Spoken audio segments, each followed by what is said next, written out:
दोस्तों, एक सवाल है मेरा आपसे, और ये सवाल शायद आपकी जिंदगी का सबसे बड़ा सवाल हो सकता है। क्या कभी आपके साथ ऐसा हुआ है कि किसी ने आपके मुंह पर आपकी बहुत तारीफ की हो, आपके साथ खड़े रहने के वादे किए हों, लेकिन पीठ पीछे उसी इंसान ने आपकी जड़ें काट दी हों? क्या कभी आपने महसूस किया है कि आप किसी पर आंख बंद करके भरोसा कर रहे हैं और वो इंसान आपके भरोसे को धीरे धीरे दीमक की तरह खा रहा है? क्या कभी आपके मन में ये तीव्र इच्छा उठी है कि काश कोई ऐसी शक्ति होती, कोई ऐसी विद्या होती जिससे आप सामने वाले के चेहरे को नहीं, उसके मन को पढ़ पाते, उसके होठों से निकलते शब्दों को नहीं, बल्कि उसके दिमाग में चल रही साजिश को पकड़ पाते? अगर आपके साथ ऐसा हुआ है तो यकीन मानिए, आप अकेले नहीं हैं। इस दुनिया में हर इंसान अपनी जिंदगी के किसी न किसी मोड़ पर धोखे का शिकार होता है। व्यापार में, रिश्तों में, दोस्ती में, हर जगह। हम इंसानों की सबसे बड़ी समस्या यही है कि हम शब्दों पर यकीन कर लेते हैं। हम उस मुखौटे पर भरोसा कर लेते हैं जो लोग पहनकर हमारे सामने आते हैं। हम ये भूल जाते हैं कि हर चेहरे के पीछे एक और चेहरा होता है और हर शब्द के पीछे एक छिपा हुआ मतलब। सोचकर देखिए, आपकी जिंदगी कितनी बदल जाएगी अगर आपको यह पता चल जाए कि जो इंसान आपसे बड़ा मीठा बनकर बात कर रहा है, उसके मन में आपके लिए जहर भरा है। सोचिए, आप कितने बड़े नुकसान से बच जाएंगे अगर आपको पहले ही पता चल जाए कि आपका बिजनेस पार्टनर आपको धोखा देने की योजना बना रहा है। सोचिए, आपका दिल टूटने से बच जाएगा अगर आप ये जान पाएं कि जिस इंसान को आप अपनी पूरी दुनिया मान बैठे हैं, वो बस आपके साथ समय बिता रहा है। आप कहेंगे कि ये तो असंभव है, किसी के मन की बात जानना ये तो केवल कहानियों में होता है, ये तो दैवीय शक्तियों की बात है। लेकिन मैं आपसे कहूं कि ये असंभव नहीं है। अगर मैं आपसे कहूं कि इस धरती पर एक ऐसे महामानव ने जन्म लिया था जो न केवल लोगों के मन की बात जानते थे, बल्कि उन्होंने ये कला, ये विज्ञान दूसरों को सिखाया भी था। जी हां, मैं बात कर रहा हूं तथागत भगवान गौतम बुद्ध की। वो बुद्ध जिन्होंने दुनिया को केवल दुख से मुक्ति का मार्ग ही नहीं दिखाया, बल्कि उन्होंने इंसान को पहचानने की सबसे गहरी समझ भी दी।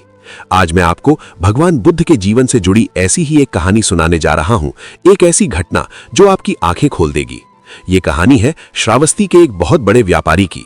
उसका नाम था श्रेणिक। श्रेणिक कोई साधारण व्यापारी नहीं था। उसके पास इतनी संपत्ति थी कि वो चाहता तो पूरे श्रावस्ती नगर को खरीद सकता था। दूर दूर के देशों तक उसका व्यापार फैला हुआ था। सोने, चांदी, हीरे जवाहरात और मसालों के जहाज उसके नाम से समुद्र में चलते थे। उसके पास आलीशान महल थे, हजारों सेवक थे और समाज में ऐसा सम्मान था कि राजा भी उससे सलाह लिया करते थे। श्रेणिक ने यह सब कुछ अपनी मेहनत और अपनी बुद्धि से कमाया था। उसका दिमाग किसी भी गणितज्ञ से तेज चलता था। वो हवा का रुख देखकर बता देता था कि बाजार किस करवट बैठेगा। वो लोगों की आंखों में देखकर सौदा करता था और कभी घाटे में नहीं रहता था। दुनिया की नजर में श्रेणिक एक सफल व्यक्ति की परिभाषा था। उसके पास वो सब कुछ था जिसे पाने का सपना एक आम इंसान देखता है। लेकिन एक चीज थी जो श्रेणिक के पास नहीं थी, और वो थी मन की शांति। इतनी दौलत, इतनी शोहरत होने के बावजूद श्रेणिक एक पल भी चैन से नहीं सो पाता था। उसे हर समय एक डर सताता रहता था। डर लुट जाने का, डर धोखा खाने का। उसे लगता था कि उसके आसपास मौजूद हर इंसान, चाहे वो उसका नौकर हो, उसका रिश्तेदार हो या उसका अपना बेटा ही क्यों ना हो, हर कोई उसकी दौलत पर नजर गड़ाए बैठा है। जब कोई सेवक उसके सामने झुककर प्रणाम करता तो श्रेणिक सोचता, ये मेरे सामने झुक तो रहा है, लेकिन इसके मन में जरूर मेरे धन को चुराने का विचार चल रहा होगा। जब कोई रिश्तेदार उससे प्रेम से बात करता तो उसके दिमाग में आता, ये मीठी बातें करके मुझसे पैसे ऐंठना चाहता है। यहां तक कि जब उसकी पत्नी उसके लिए भोजन परोसती तो भी उसके मन में शंका होती, कहीं इसने इस भोजन में कुछ मिला तो नहीं दिया। उसका जीवन एक जेल बन चुका था, एक ऐसी जेल जिसकी दीवारें सोने की थीं, लेकिन सलाखें शक और अविश्वास की थीं।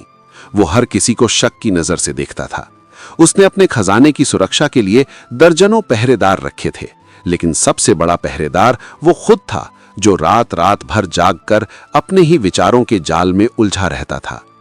वो लोगों से मिलता था, मुस्कुराकर बातें करता था, लेकिन उसका दिमाग हर पल सामने वाले के शब्दों का, उसकी हरकतों का विश्लेषण करता रहता था।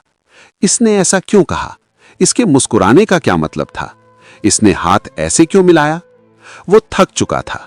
इस 24 घंटे की दिमागी जासूसी ने उसे अंदर से खोखला कर दिया था।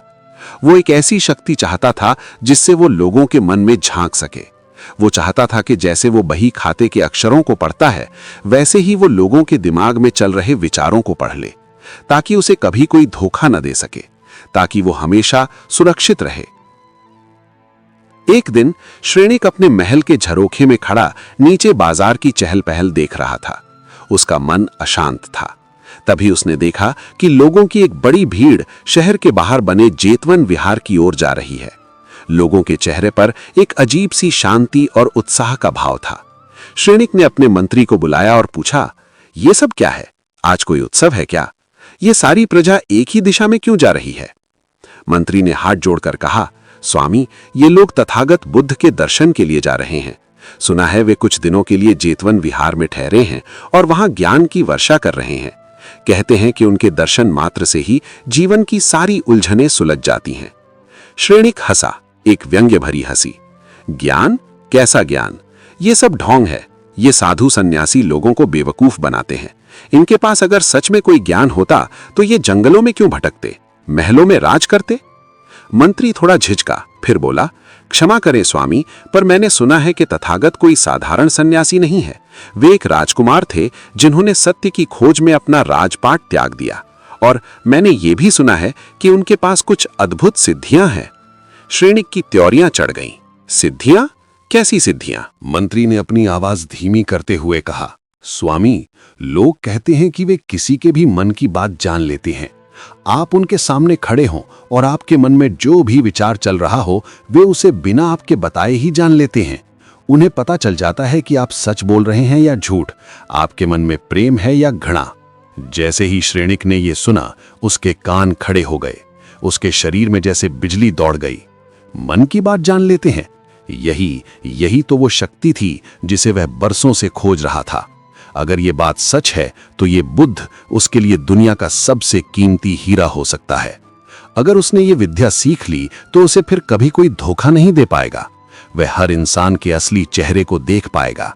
वह दुनिया पर, लोगों पर, उनके विचारों पर राज कर सकेगा। उसके अंदर एक बवंडर उठ खड़ा हुआ। एक तरफ उसका तार्किक दिमाग कह रहा था कि यह सब बकवास है, कोई किसी के मन को नहीं पढ़ सकता। लेकिन दूसरी तरफ उसके दिल में एक उम्मीद की किरण जागी थी। क्या हो अगर यह सच हो? उसने फैसला किया, मंत्री, तैयारी करो, हम भी जेतवन बिहार जाएंगे। मैं खुद अपनी आंखों से देखना चाहता हूं कि इस तथागत में कितना सच और कितना ढोंग है। मैं उसकी परीक्षा लूंगा। अगर वह सच में मन की बात पढ़ सकता है तो मैं उसे अपना गुरु बना लूंगा और उससे ये विद्या सीख कर रहूंगा। और अगर ये झूठ निकला तो पूरे श्रावस्ती के सामने मैं उसकी पोल खोल दूंगा। श्रेणिक ने अपने सबसे कीमती वस्त्र पहने, सोने चांदी से लदी एक भव्य पालकी तैयार करवाई और अपने साथ उपहारों के बड़े बड़े थाल लेकर जेतवन बिहार की ओर चल पड़ा। उसके मन में कोई श्रद्धा नहीं थी, कोई भक्ति नहीं थी। उसके मन में था अहंकार, परीक्षा लेने का भाव और एक गहरा स्वार्थ। वह एक ग्राहक की तरह जा रहा था जो एक कीमती वस्तु खरीदने जा रहा हो, मन पढ़ने की विद्या।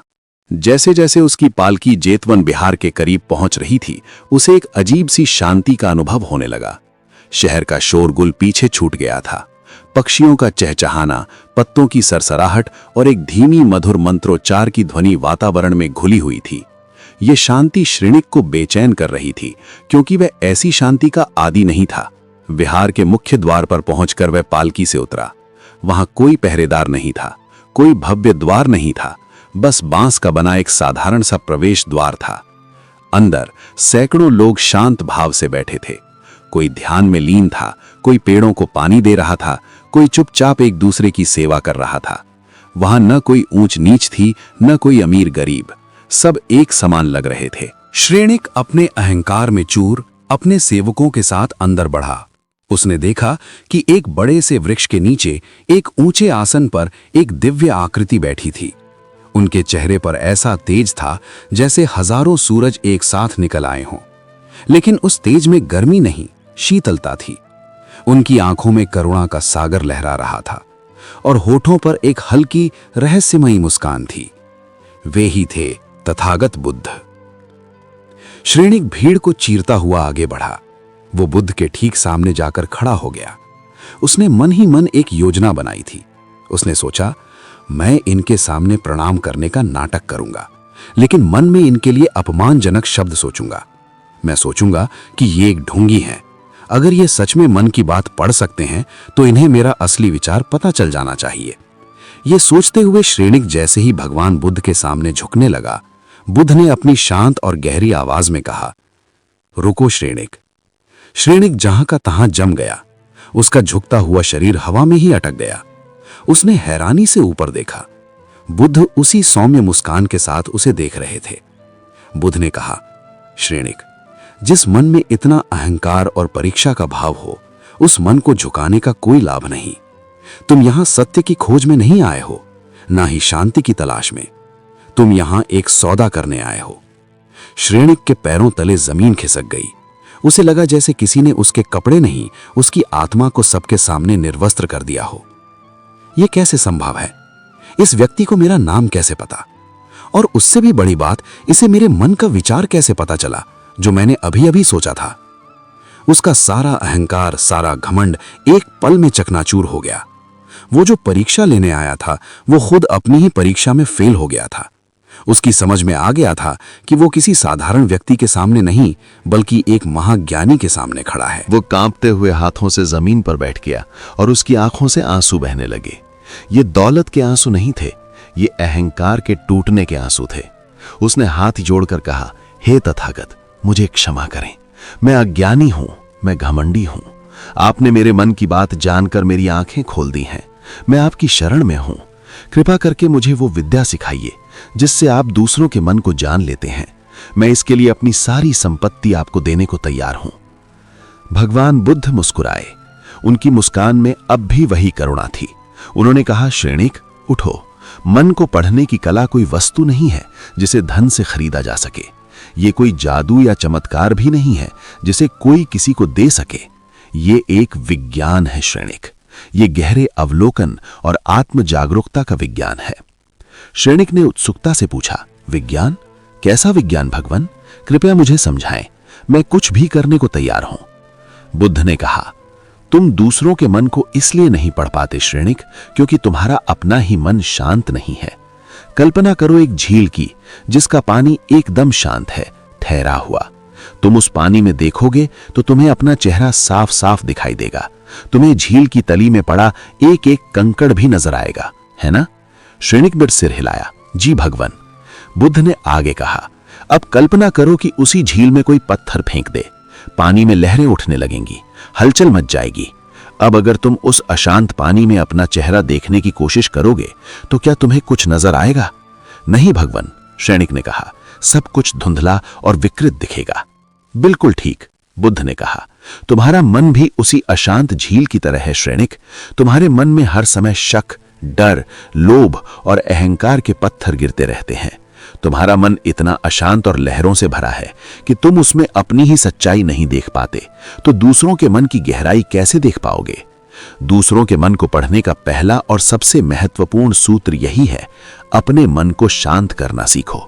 जब तुम्हारा मन एक शांत झील की तरह स्थिर हो जाएगा तो तुम्हें सिर्फ अपनी ही नहीं बल्कि सामने वाले की छवि भी बिल्कुल स्पष्ट दिखाई देने लगेगी। उसके मन की हर हलचल, हर विचार तुम्हें पानी की सतह पर तैरते हुए कंकड़ की तरह साफ नजर आएगा। यह सुनकर श्रेणिक को एक झटका लगा। वो तो कोई मंत्र, कोई तकनीक, कोई चमत्कार सीखने आया था, लेकिन बुद्ध तो उल्टी बात कर रहे थे।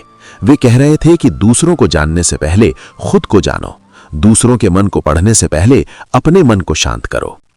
बुद्ध ने श्रेणिक की दुविधा को भांप लिया। उन्होंने कहा, श्रेणिक, मैं जानता हूं तुम क्या सोच रहे हो। तुम एक छोटा रास्ता चाहते हो, एक शॉर्टकट। लेकिन जीवन में और ज्ञान के मार्ग में कोई शॉर्टकट नहीं होता। क्या तुम इस विज्ञान को, इस कला को सच में सीखना चाहते हो? श्रेणिक ने दृढ़ निश्चय के साथ कहा, जी भगवान, मैं तैयार हूं, आप मुझे मार्ग दिखाएं। बुद्ध ने कहा, ठीक है, तो आज से तुम्हारा पहला पाठ शुरू होता है।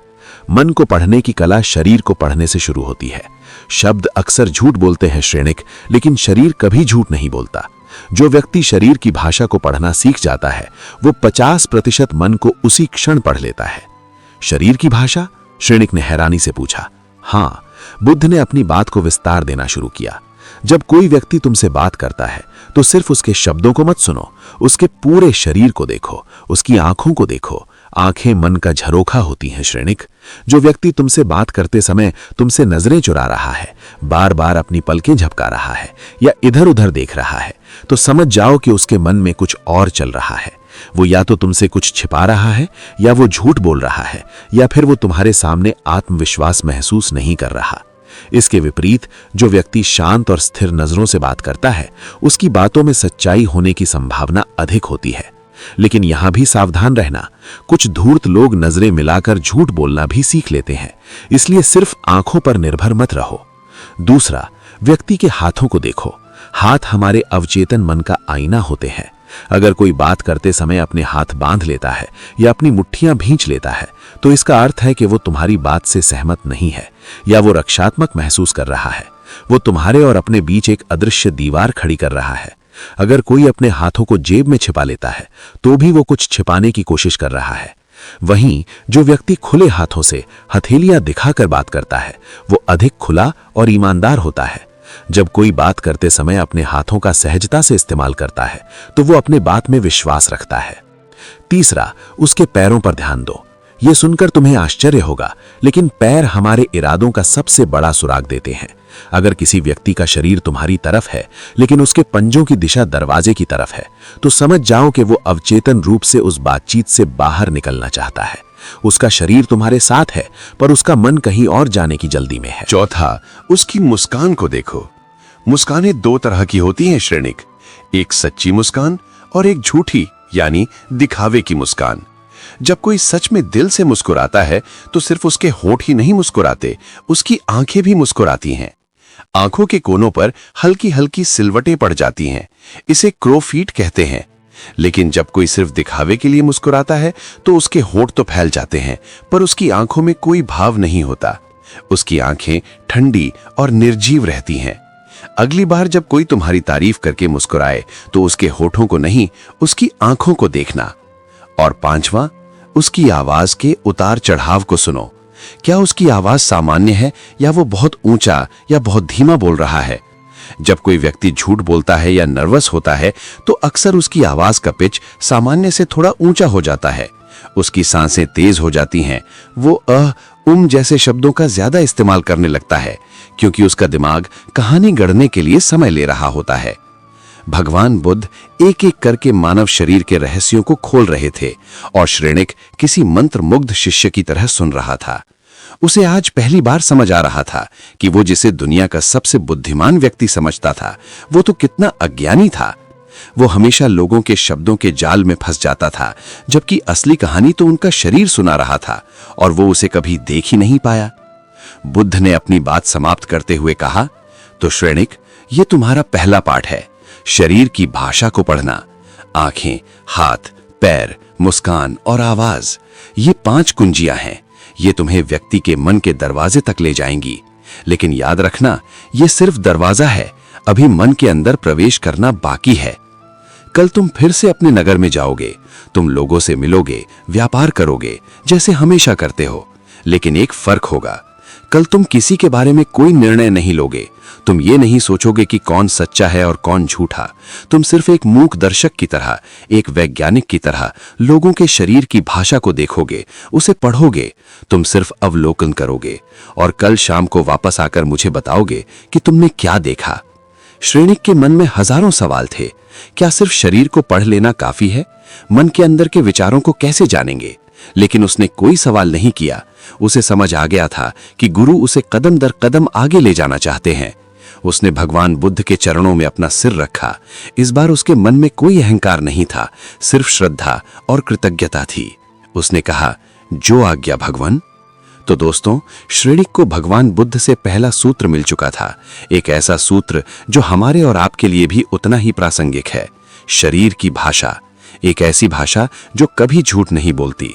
श्रेणिक अब अपनी प्रयोगशाला यानी अपनी दुनिया में वापस जा रहा था, इस नए ज्ञान के साथ। दोस्तों, बुद्ध ने श्रेणिक को एक दिन के लिए वापस भेजा था, एक दर्शक बनकर, एक वैज्ञानिक बनकर, सिर्फ अवलोकन करने के लिए। श्रेणिक वापस अपनी दुनिया में लौट आया था, लेकिन अब वो पुराना श्रेणिक नहीं था। उसकी आंखों में अब शक की जगह जिज्ञासा थी। उसके कानों में अब शब्दों का शोर नहीं, बल्कि शरीर की खामोश भाषा को सुनने की ललक थी। श्रेणिक के लिए यह दिन उसकी जिंदगी का सबसे अनोखा दिन था। सुबह जब वो अपने बही खातों की जांच कर रहा था तो एक पुराना कर्जदार उसके सामने आकर खड़ा हो गया।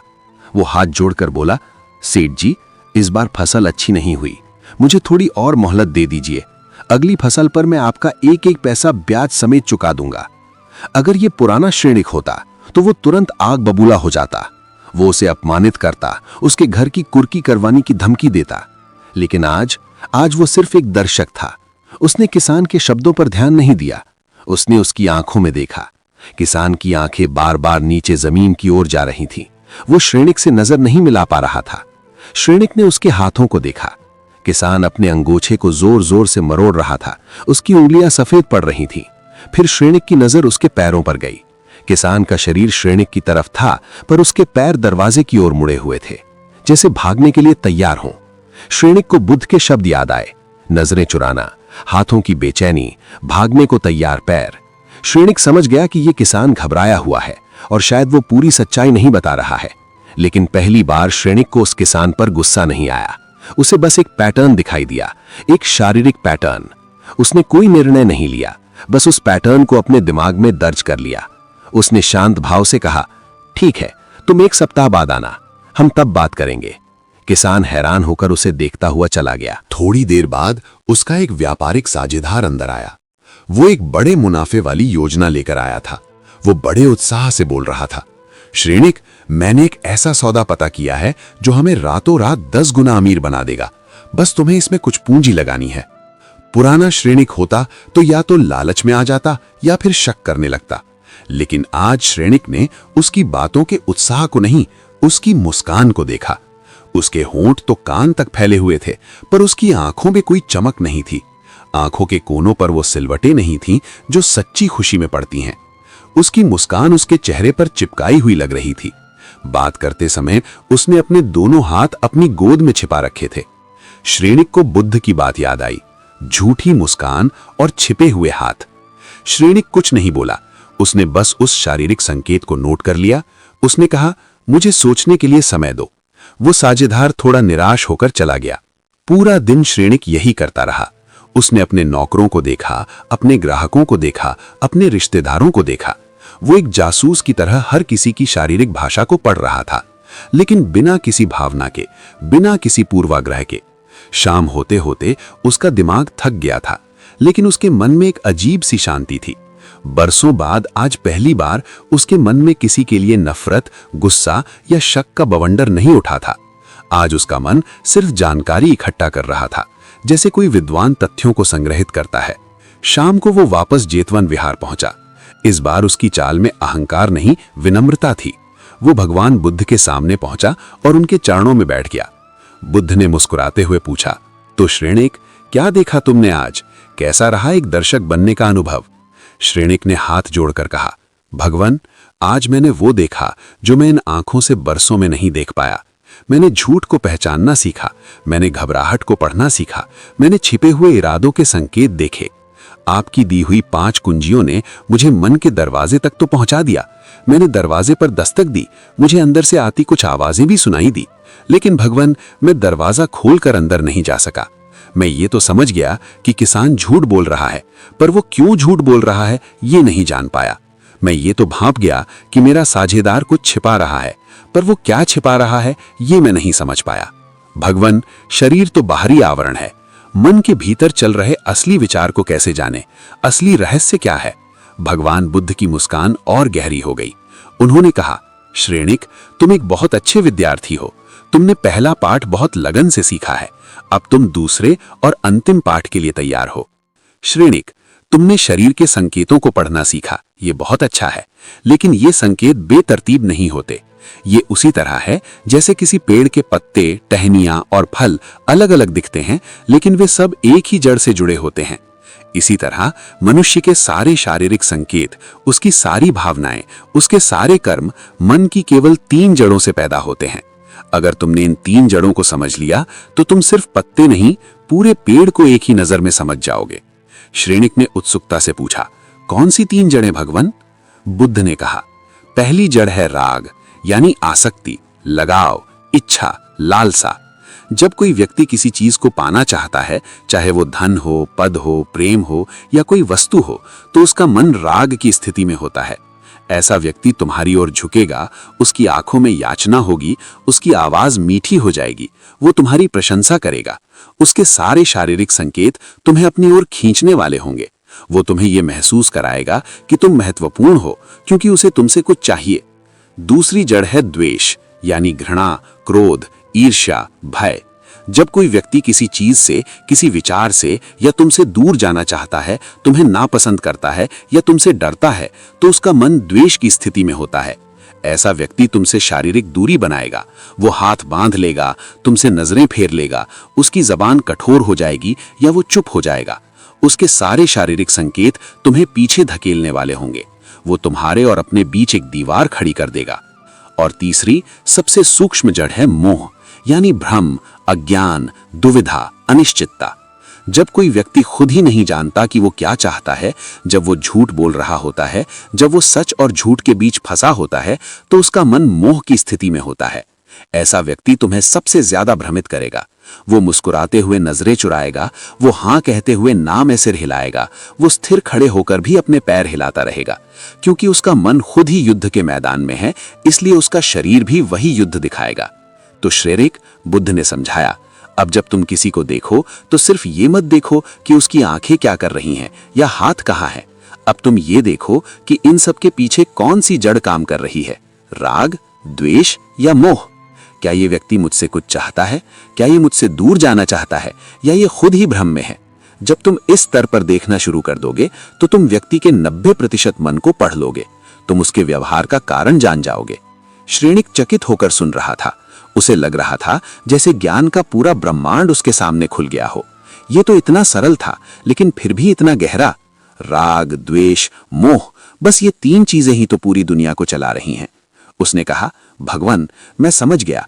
मैं अब संकेतों के पीछे की वजह को भी देख सकता हूं, लेकिन वो अंतिम 10%, किसी के दिमाग में चल रहा सटीक विचार, वो शब्द जो वो सोच रहा है, उसे कैसे जाने? यही तो अंतिम रहस्य है, यही तो आपकी सिद्धि है। मुझे वो अंतिम कुंजी दीजिए भगवान। भगवान बुद्ध शांत हो गए। उनकी आंखों में एक गहरी करुणा उतर आई। उन्होंने कहा, श्रेणिक, अब मैं तुम्हें वो बताने जा रहा हूं जो इस कला का शिखर है, इसका मर्म है। और सच ये है कि ये रहस्य मैं तुम्हें दे नहीं सकता, ये तुम्हें स्वयं अपने भीतर खोजना होगा। ध्यान से सुनो श्रेणिक, दूसरों के मन को पूरी तरह से जानने का अंतिम रहस्य है अपने मन को पूरी तरह से जान लेना। ये सुनकर श्रेणिक को धक्का लगा। ये कैसी पहेली थी? वो दूसरों के मन को जानना चाहता था और बुद्ध उसे अपने ही मन को जानने के लिए कह रहे थे। बुद्ध ने उसकी उलझन को समझते हुए आगे कहा, श्रेणिक, इतने वर्षों से तुम दूसरों को जिस नजर से देखते आए, वो नजर तुम्हारी अपनी नहीं थी। वो तुम्हारे अपने मन के राग, द्वेष और मोह की नजर थी। जब तुम्हारा मन लोभ से भरा था तो तुम्हें हर कोई लोभी ही नजर आता था। जब तुम्हारा मन भय और शक से भरा था तो तुम्हें हर कोई धोखेबाज और षड्यंत्रकारी ही दिखता था। तुम्हारा अपना मन एक गंदी और टेढ़ी मेढ़ी सतह वाले आईने की तरह था। जब भी कोई उसके सामने आता तो तुम्हें उसकी असली छवि नहीं, बल्कि तुम्हारे अपने मन द्वारा विकृत की गई छवि ही दिखाई देती थी। तुम दूसरों के मन को इसलिए नहीं पढ़ पाते थे क्योंकि तुम्हारा अपना मन ही इतना शोरगुल और विचारों की गंदगी से भरा था कि उसमें कुछ भी स्पष्ट प्रतिबिंबित हो ही नहीं सकता था। तुम जो कुछ भी देखते थे वो सामने वाले का नहीं, तुम्हारे अपने ही मन का प्रक्षेपण होता था। श्रेणिक, मन को पढ़ने की कला कोई जादुई शक्ति नहीं है, ये परम जागरूकता की अवस्था है। इसका रास्ता बाहर नहीं, भीतर की ओर जाता है। जिस दिन तुम ध्यान और आत्मनिरीक्षण के द्वारा अपने मन के भीतर उठने वाले हर विचार, हर भावना को बिना किसी निर्णय के देखना सीख जाओगे, जिस दिन तुम अपने ही राग, द्वेष और मोह को पहचान कर उन्हें शांत करना सीख जाओगे, उस दिन तुम्हारा मन शांत झील की तरह हो जाएगा। उस दिन तुम्हारा मन एक बिल्कुल साफ, समतल और स्थिर दर्पण बन जाएगा। और श्रेणिक, जब तुम्हारा मन एक स्वच्छ दर्पण बन जाता है तब तुम्हें दूसरों के मन को पढ़ने की जरूरत नहीं पड़ती।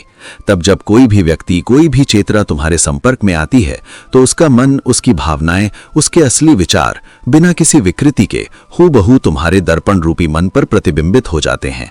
तुम्हें पता चल जाता है, तुम्हें सोचना नहीं पड़ता, तुम्हें विश्लेषण नहीं करना पड़ता, ज्ञान सहज ही प्रकट हो जाता है। यही वो अवस्था है जिसे तुम सिद्धि कहते हो। मैं लोगों के मन को जबरदस्ती नहीं पढ़ता श्रेणिक। मेरा मन बस इतना शांत और खाली है कि दूसरों का मन उसमें स्वयं ही झलक जाता है। ये सुनकर श्रेणिक निश्शब्द हो गया। उसकी आंखों से आंसुओं की धारा बह निकली। आज वो समझ गया था वो क्या खोजने निकला था और उसे क्या मिल गया। वो दूसरों पर नियंत्रण करने की शक्ति खोजने आया था और उसे आत्मविजय का मार्ग मिल गया था। वो एक बाहरी कला सीखना चाहता था और उसे आंतरिक ज्ञान का खजाना मिल गया था। उनका वो सवाल, किसी के मन की बात 1 मिनट में कैसे जाने, आज पूरी तरह बदल गया था।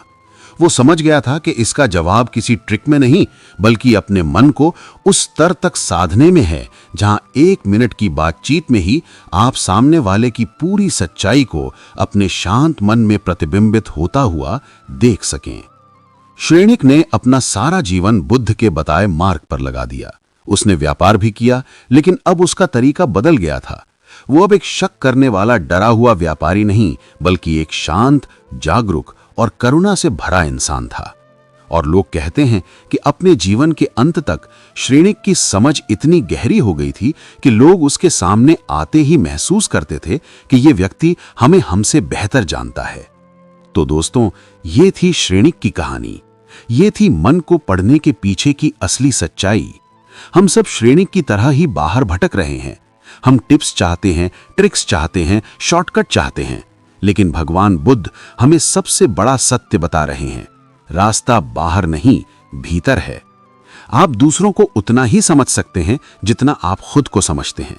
आपका मन अगर शक, नफरत और लालच से भरा है तो आपको दुनिया में हर कोई वैसा ही दिखेगा। लेकिन अगर आप अपने मन को साधना शुरू करें, उसे शांत और स्वच्छ बनाना शुरू करें, तो आपको लोगों की वो सच्चाई दिखनी शुरू हो जाएगी जो उनकी शारीरिक भाषा के भी परे है। तो अगली बार जब आपके मन में ये सवाल उठे कि मैं सामने वाले के मन को कैसे जानूं, तो इस सवाल को थोड़ा बदल दीजिए। खुद से पूछिए, मैं अपने मन को और बेहतर कैसे जानूं? जिस दिन आपने इस सवाल पर काम करना शुरू कर दिया, यकीन मानिए उस दिन आप मन को पढ़ने की सबसे शक्तिशाली और सच्ची कला सीखने की राह पर अपना पहला कदम रख देंगे।